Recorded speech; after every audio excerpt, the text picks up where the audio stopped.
Hi అండి, నమస్తే. Welcome back to cute jelly channel. ఈరోజు మనం మంచి టేస్టీ అయిన బోటీ కర్రీని ప్రిపేర్ చేయబోతున్నాము. చాలామందికి బోటీ కర్రీ తినడానికి ఇష్టపడారు కదా, అలాంటి వాళ్ళు కూడా ఇష్టంగా తినే విధంగా మంచి టేస్టీగా, స్మెల్ అనేది రాకుండా, నీచు వాసన లేకుండా టేస్టీగా వచ్చే విధంగా ఈరోజు చూపించబోతున్నాం.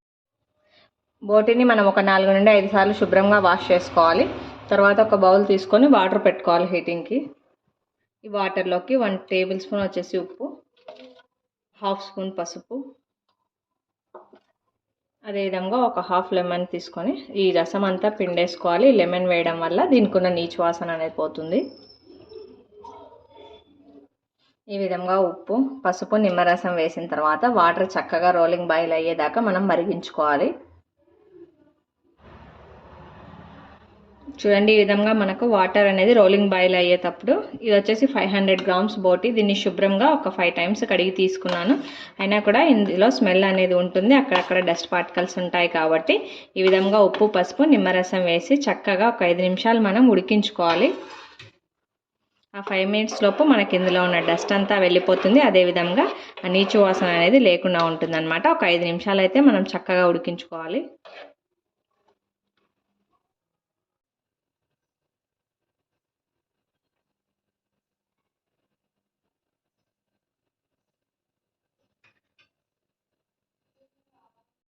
ఈ విధంగా ఒక 5 నిమిషాలు ఉడికిన తర్వాత మనం స్టవ్ ఆఫ్ చేసేసుకొని స్ట్రెయిన్ చేసి పక్కన తీసి పెట్టుకోవాలి వీటన్నింటిని.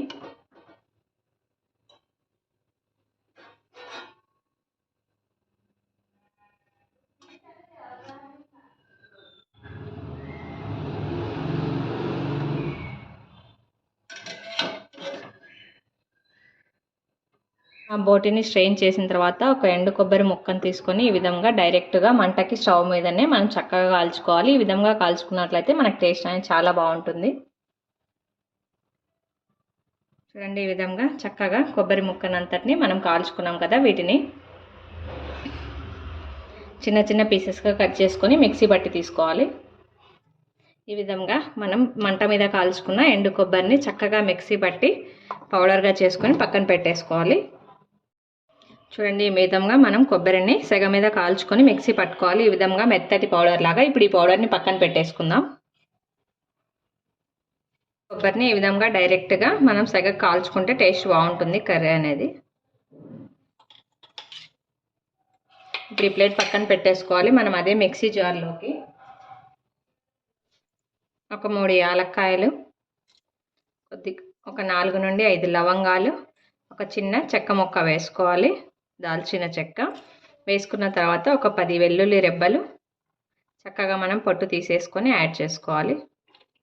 అలాగే 1 ఇంచు అల్లం ముక్క, వీటితో పాటు ఒక మీడియం సైజు ఉల్లిపాయ. వీటన్నిటిని వేసి చక్కగా మనం పేస్ట్ లాగా మిక్సీ పట్టుకోవాలి.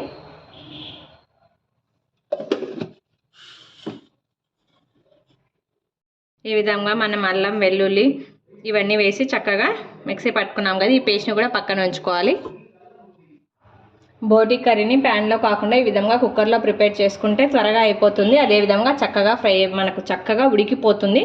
అందుకోసం నేనైతే కుక్కర్ తీసుకుంటున్నాను. స్టవ్ ఆన్ చేసి కుక్కర్ పెట్టుకోవాలి. ఇందులోకి ఒక 2 నుండి 3 స్పూన్స్ ఆయిల్ యాడ్ చేసుకోవాలి. ఇక్కడ ఆయిల్ మనకు చక్కగా హీట్ అయిపోవాలి. చూడండి, మనకు ఆయిల్ అయితే చక్కగా హీట్ అయిపోయింది. ఇందులోకి మనం ప్రిపేర్ చేసి పెట్టుకున్న ఈ వెల్లుల్లి, ఆనియన్ ఇవన్నీ పేస్ట్ వేసాం కదా, ఈ పేస్ట్ వేసి పచ్చివాసన పోయేదాకా చక్కగా ఫ్రై చేసుకోవాలి.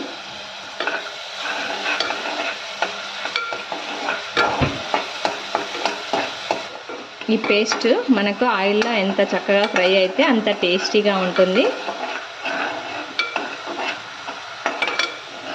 పేస్ట్ కూడా కాస్త లైట్గా మనకు కలర్ చేంజ్ అవ్వాలి. ఆ విధంగా వచ్చేదాకా మనం చక్కగా ఫ్రై చేసుకోవాలి. మనం ఆయిల్లో ఈ పేస్ట్ని చక్కగా ఫ్రై చేసుకున్న తర్వాత ఇందులోకి మనం ఉడికించి స్ట్రెయిన్ చేసుకున్న బోటీని యాడ్ చేసుకోవాలి.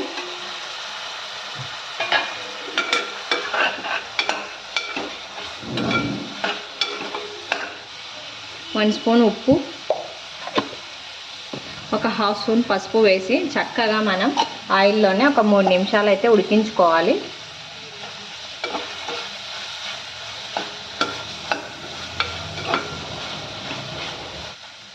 ఈ విధంగా ఈ పేస్ట్లో ఒక 3 నిమిషాలు ఉడికించుకుంటే మనకు ఆ స్మెల్ అనేది ఉండదు.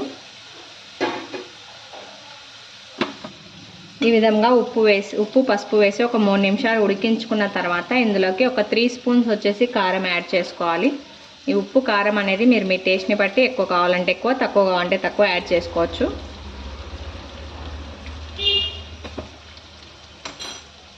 నేనైతే ఇక్కడ 3 స్పూన్స్ యాడ్ చేశాను.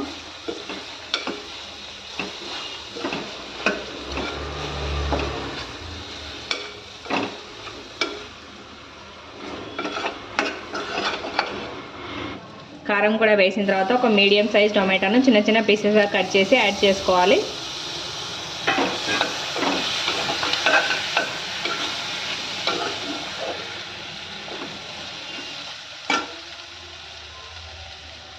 టొమాటోను కూడా వేసిన తర్వాత మనం ముందుగా మిక్సీ పట్టుకున్నాం కదా, ఈ ఎండు కొబ్బరి పౌడర్ని కూడా ఇందులోకి యాడ్ చేసుకోవాలి. ఎండు కొబ్బరి పౌడర్ కూడా వేసి మనం మిక్స్ చేసుకున్న తర్వాత ఒక 1/2 స్పూన్ ధనియా పౌడర్, అదేవిధంగా ఒక 1/2 స్పూన్ వచ్చేసి గరం మసాలా కూడా వేసి చక్కగా మిక్స్ చేసుకోవాలి.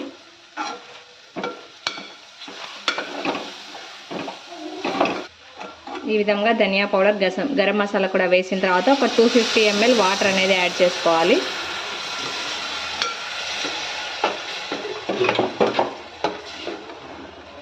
వాటర్ కూడా వేసి మిక్స్ చేసుకున్న తర్వాత మనం లిడ్ క్లోజ్ చేసుకొని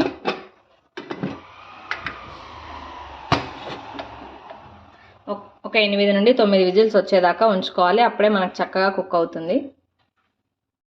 ఇప్పుడు మనకు 8 విజిల్స్ వచ్చాయి. గాలి అంతా వెళ్ళిపోయిన తర్వాత లిడ్ ఓపెన్ చేసి చూసుకుందాం.